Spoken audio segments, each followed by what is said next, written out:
Halo semua, di video kali ini kita akan lakukan koneksi antar aplikasi backend Express.js kita dengan database MongoDB-nya menggunakan Mongo Atlas, yaitu Cloud Database. Sini kita langsung saja ke web browser. Di sini saya sudah lakukan login untuk Mongo Atlas. Tampilannya akan seperti ini. Nah, pertama mungkin di sini kita buat dulu yang namanya clusternya.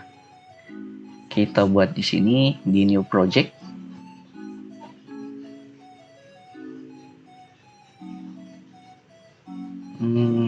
Close.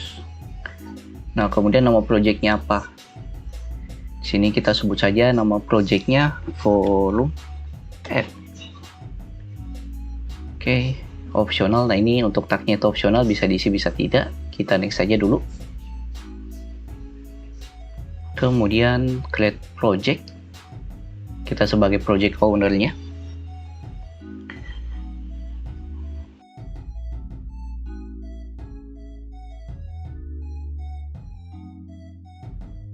Nah, kemudian di sini karena sudah selesai, kita masuk ke database. Kita akan buat database-nya. Di sini, ini build database.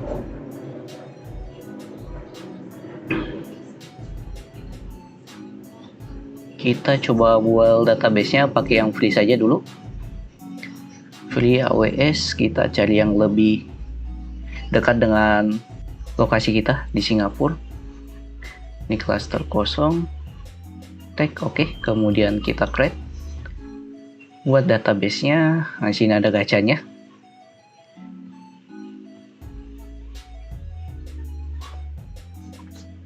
Nah, untuk database-nya sendiri di sini kita harus masukkan username dan password-nya. Nah, untuk username-nya saya buat saja seperti username saya, justcoding25. Password-nya di sini bisa teman-teman generate. Untuk passwordnya nanti, nah ini mungkin saya buat generate saja, copy, saya masukkan ke notepad karena nanti bakal digunakan untuk koneksinya. Kita buat usernya, create user untuk akses database-nya. Jadi kita buat my local environment. Ini sudah kelihatan data IP saya, mungkin saya akan sensor nantinya. Nah, kemudian klik finish and close. Go to overview. Nah, dia akan membuat database-nya. Nah, di sini sambil kita menunggu database-nya selesai, saya akan jelaskan perbedaan antar MongoDB dan juga MySQL. Jadi bedanya antar database MySQL yaitu database yang punya relasi dan juga MongoDB. Nah, kalau MongoDB sendiri itu bahasa dasarnya yaitu JavaScript, lebih tepatnya JavaScript JSON. Nah, kalau MySQL sendiri dia menggunakan bahasa SQL. Nah, di mana bedanya? Kalau di MySQL sendiri itu ada yang namanya table. Kalau di MongoDB itu ada yang namanya collection. Dan juga untuk datanya, kalau di MySQL itu berupa table, di MongoDB dia berupa dokumen yang ada field dan juga key-nya. Kalau di dalam MySQL itu ada kolom dan juga datanya. Ya, akan kita akses nilainya. Dan juga di sini perbedaan paling utamanya yaitu bagian relasi. Kalau di MySQL kita gunakan boolean key untuk merelasikan antara satu table ke table lainnya. Nah, kalau di MongoDB dia lebih fleksibel. Kita bisa gunakan tipe data array untuk membuat relasinya, atau kita bisa menggunakan yang namanya object ID untuk merelasikan antara satu collection ke collection lainnya.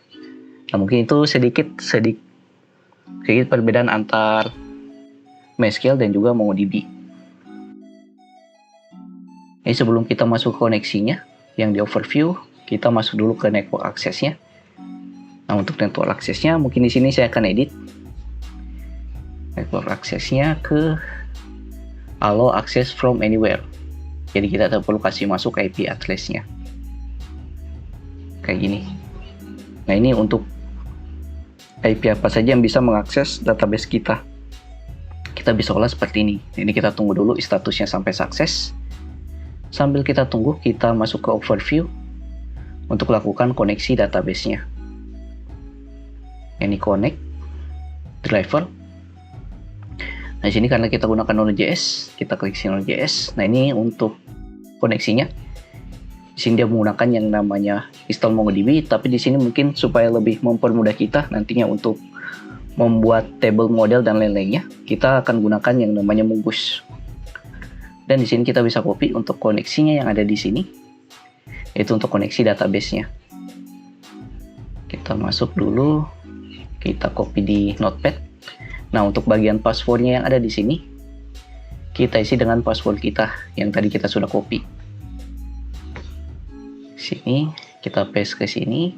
Jadi ini username-nya, ini password-nya. Kalau tidak salah di sini ada untuk database-nya. Jadi sebelum tanda tanya ini, kita isi database-nya apa, atau nama database di cluster-nya apa. Kita sebut saja namanya forum. Di sini sudah terkoneksi. Nah, selanjutnya kita akan install package-package dalam codingannya. Pertama mungkin .env, yaitu karena database-nya ini kita akan bedakan database antar bagian development atau bagian uji coba dengan bagian production. Kita bisa gunakan yang namanya .env ini. Dan juga kita butuh satu package lagi yaitu Mongoose.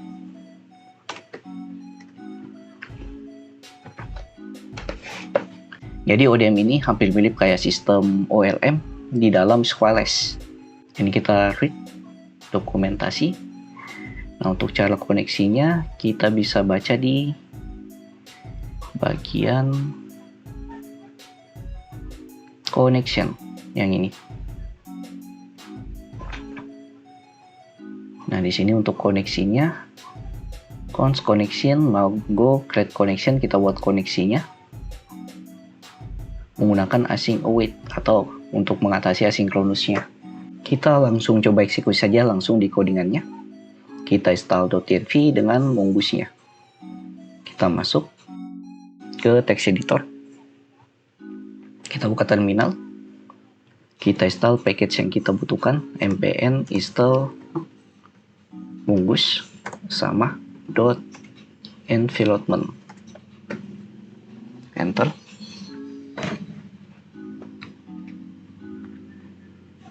Oke, sudah selesai. Nah, di sini kita coba buat type modules. Nah, ini supaya kita bisa gunakan import exportnya, yaitu type module. Jadi kita tidak gunakan lagi yang namanya const seperti ini untuk pemanggilan dari package-nya. Kita bisa gunakan import. Nah, ini import express from express. Dan kita bisa import juga Mongoose, import Mongoose from Mongoose. Nah, kemudian kita import environment-nya. Di sini import .env from, yaitu .env atau untuk mengakses environment-nya nanti. Nah, selanjutnya di sini kita jalankan konfigurasi .env-nya. .env config untuk konfigurasi .env-nya. Nah, selanjutnya kita buat file .env di sini. New file .env untuk mengakses database koneksinya di bagian .env-nya. Ini kita sebut saja namanya database sama dengan kita copy yang tadi kita paste yang tadi kita copy di Mongo Atlas. Kita paste ke sini. Oke. Seperti ini. Nah, selanjutnya nanti .env-nya kita tinggal akses di app.js-nya. Kita coba akses di sini. Oh ya, dan di sini juga ada typo. Harusnya express di sini. Nah, kemudian kita buat koneksinya. Ini untuk connection db. Kita panggil fungsi Mongoose connect. Nah, di sini kita bisa ambil URL dari environment-nya yang kita buat di .env. Nah, cara ambil data di .env-nya karena kita sudah konfigurasi di sini. Kita bisa buat proses .env, kemudian panggil nama environment-nya, yaitu database. Kayak gini. Nah, selanjutnya di sini karena dia berupa asinkronus, kita bisa gunakan then and catch untuk mengatasi asinkronusnya.